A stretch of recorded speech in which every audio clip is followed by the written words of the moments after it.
אותך ראוי להלל, ליבי ישיר כי גדול אלוהי.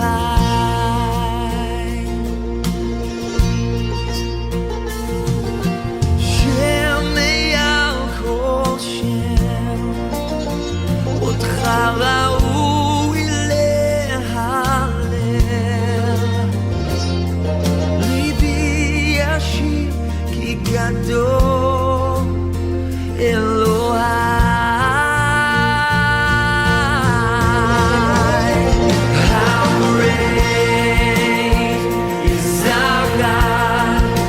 Sing with me, how great is our God, and all will see how great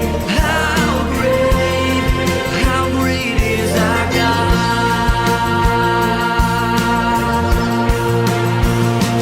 Gadol Elohai, Shiva ki Gadol Elohai. Boa tarde, queridos amigos, irmãos em Cristo, a todos os internautas, saudação de graça e paz. Que legal estarmos juntos mais uma vez, né? Eu quero, através desse vídeo curto, trazer uma palavra de Deus ao nosso coração. Alguém me pergunta por que eu não apresento, como todos os vídeos que eu faço, eu não me apresento de qual igreja eu sou, qual ministério pertenço. É porque esse vídeo, creio eu, que vai ficar muito tempo no YouTube. Hoje eu estou sendo pastor na Igreja Assembleia de Deus Vila Hermes. Pertenço à Igreja Assembleia de Deus, Ministério Madureira. Tenho como pastor presidente pastor Guna Mendes. Mas talvez quando você for assistir esse vídeo, a situação eu já esteja sendo pastoreado por outros pastores, que assim acontece sucessivamente. Mas louvo a Deus por minha vida. E sobre minha estabilidade espiritual, tenho servido a Deus durante toda a minha vida nesse ministério abençoado. Já faz muito tempo, né? Então eu quero nesta oportunidade trazer uma palavra de Deus sobre a importância da língua e as suas palavras, que Tiago diz. Mas o mais importante não é o instrumento pela qual usamos, mas o resultado, as palavras. Por isso, Tiago está dizendo no capítulo 3, versículo 3, ora, colocamos freio na boca de cavalos para que eles nos obedeçam, conseguimos controlar todo o animal. Ele diz no versículo 4, observai, por exemplo, os navios, embora sejam de grande porte e impelidos por fortes ventos, são dirigidos por um pequeno leme, muito pequeno, de acordo com a vontade do piloto. Então, primeiro ponto que traz aqui para nós, a língua é um instrumento e a sua produção é as palavras. Com o poder, primeiro tem poder de dar a linguagem, as palavras aqui, tem poder de dar direção. Tanto no cavalo, que é direcionado pelo freio, como o navio pelo leme. Ele está dizendo do instrumento tão pequeno que pode direcionar todo o navio. Está falando do poder de direção. As nossas palavras têm poder de direcionar vidas, direcionar para o bem ou para o mal. Por isso, cada líder que se preza tenha compaixão das almas de seus ouvintes, porque nós somos instrumentos para dar direção, ou para o bem, ou para o mal. Nós poderíamos aqui, pouco tempo para exemplificar quantos líderes levaram os seus liderados através de seitas à destruição em massa. Mas nós continuaremos, no versículo 5 fala também que ela tem uma poder como uma pequena chama de fogo que provoca labareda e uma grande floresta, causa grande fogo, incêndio. Então ela fala primeiro de direção, depois fala da língua com poder de destruição. Direciona, tem poder de construir, né? Palavras sábias constrói. Quando fala que as palavras sábias, Salomão diz, ela edifica, como as palavras também tolas destrói. A palavra tem poder de destruição. Imagina as palavras com poder de destruição através de fofocas, mentiras, disseminação de ódio, etc. Destruindo lares, municípios, estados, nações inteiras. Através não só de palavras, hoje diria Tiago, através também de fake news, através da digitalização. Os dedos também falam hoje. Por isso toma cuidado, porque a palavra de Deus diz que daremos conta de tudo aquilo que falarmos, de toda palavra frívola que o homem falar, ele vai prestar conta diante de Deus. Também fala da palavra, o poder de vangloriar-se, de jactanciar-se. Ele vai falando no mesmo versículo, também pode jactanciar-se ou vangloriar-se de grandes coisas. O poder de vangloriar fala de ser presunçoso, ou que despreza e humilha o seu semelhante enquanto exalta a si próprio, ou exalta a si próprio enquanto despreza o próprio Deus. Depende a língua, as palavras, a língua é o instrumento, mas as palavras dependem de quem a usa. Olha o que diz em Daniel, capítulo 4, versículo 30. Conta a história do rei Nabucodonosor, e ele começou a meditar no versículo 30, por acaso esta não é grande Babilônia que eu edifiquei para ser minha residência, capital do meu reino, mediante minha força e magnífico poder, para a glória da minha majestade?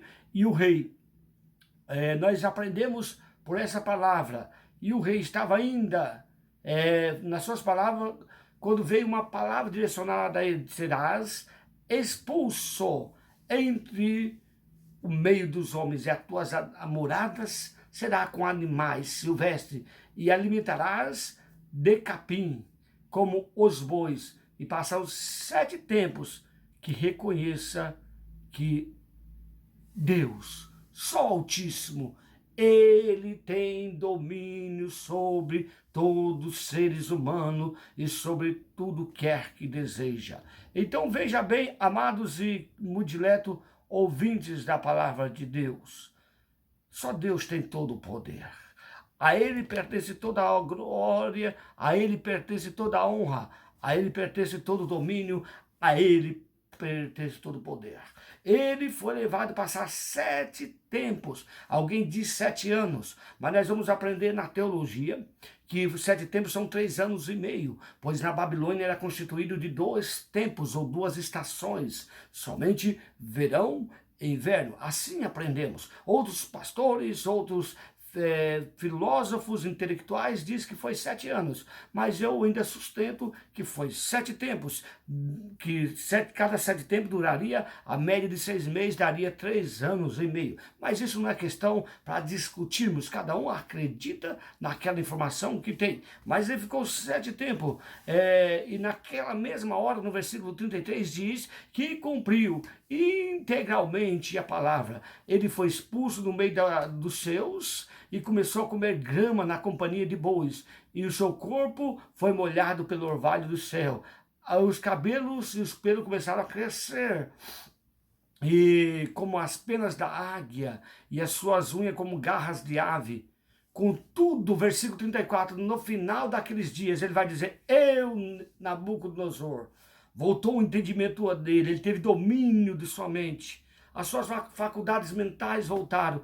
Eu ergui meus olhos aos céus, percebi em meu entendimento que havia retornado. Ele voltou em si, então começou a dizer e bendizer a Deus. Disse: Altíssimo, eu te glorifico, aquele que vive para sempre. A sua soberania assim é eterna, o seu reino, sim, permanece inabalável, e geração em geração todos os povos da terra, inclusive eu, Nabucodonosor, são nada diante de ti. Ele age como lhe apraz, com o exército dos anjos e com os habitantes da terra. Ninguém é capaz de opor à vontade de Deus ou questioná-lo, dizendo: explica para mim porque o Senhor está fazendo assim. Então ele reconheceu que ele era nada, ou insuficiente, ou incapaz. A sua glória é nada perante Deus. Então no versículo 8 vai dizendo também que a língua é cheia de veneno mortal. As palavras produzem venenos. Fala que a palavra tem o poder de matar, não só destruir, mas também ela traz maldade em suas palavras, assim como de um veneno. Diz um Provérbios que o escorpião carrega veneno ou na sua cauda ou no telso, conforme nós conhecemos. A cobra destila o veneno pelos dentes e o ser humano traz veneno em sua língua.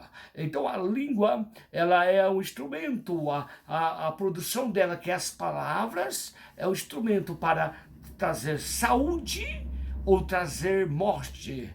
Trazer saúde ou trazer doença. Quantas pessoas foram enfermadas por palavras produzidas, até mesmo por pessoas que dizem ser de Deus. Então, a palavra diz: cuidado, não seja assim entre vós. Eu digo, cuidado com a sua língua, seja senhor da mesma, seja senhor da sua língua, seja senhor das suas palavras, para não ser escravos das suas palavras, porque nós vamos dar conta.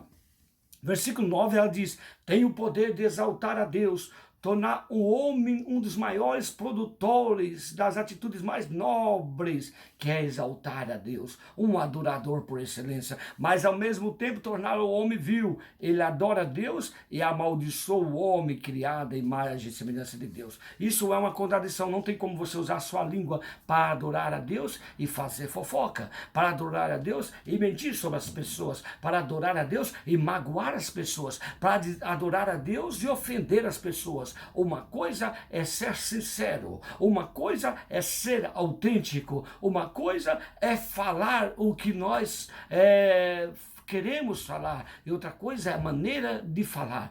Tudo isso a Bíblia diz que tem que ser falado como amor, com amor, atitude. Use o amor para não ofender, para não magoar. Olha, adora a Deus, amaldiçoa os homens. Lucas 18:10 diz: 2 homens subiram ao templo para orar. Um era fariseu, o outro era publicano. Um é religioso, tido como a linhagem dos piedosos, daqueles conservadores radicais da lei, enquanto o outro é cobrador de impostos, um servidor público, considerado um traidor do povo, do seu povo judeu, ou dos seus patrícios, por servir a Roma. Então esse publicano, ele era tido como traidor e também como ladrão, por pagar para cobrar uma taxa de imposto e também cobrar além do que era lhe devido. Mas isso eu vou explicar outra hora sobre o que é cobrador de imposto e quem é chefe do cobrador de imposto. Mas o fariseu em pé dizia no seu íntimo: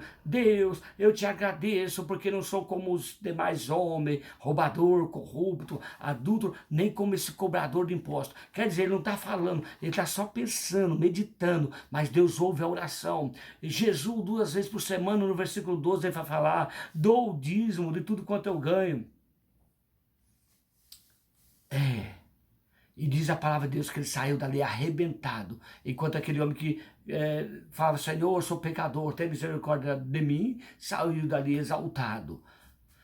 Não pode ser assim, diz a palavra de Deus no versículo 10. No mesma boca não pode ser aí adoração a Deus, que é bênção, e sair maldição. Nós seremos conhecidos pelas nossas palavras. Quando diz o princípio era o verbo estava com Deus, o verbo habitou entre nós, fala de Jesus como Logos, a palavra. O homem é conhecido por suas palavras. Use a sua língua, use as suas palavras de forma correta, que vem exaltar, glorificar a Deus. Tem muita coisa para falar das palavras nesta oportunidade. Não tem como expressar mais devido ao tempo, devido o tempo ser pequeno. O tempo que eu tenho no YouTube é 15 minutos. Mas Deus os abençoe. Use tua língua conforme a tua essência é. Se você é cheio de Deus, use a sua língua para abençoar, para glorificar. Não tem como falar que você é de Deus, que você ora, que você jejua, mas ninguém pode com tua língua, meu amado. Cuidado com a língua, ela pode destruir todo o seu corpo, ela pode destruir a sua alma e condenar a eternidade sem Deus. Deus abençoe, uma boa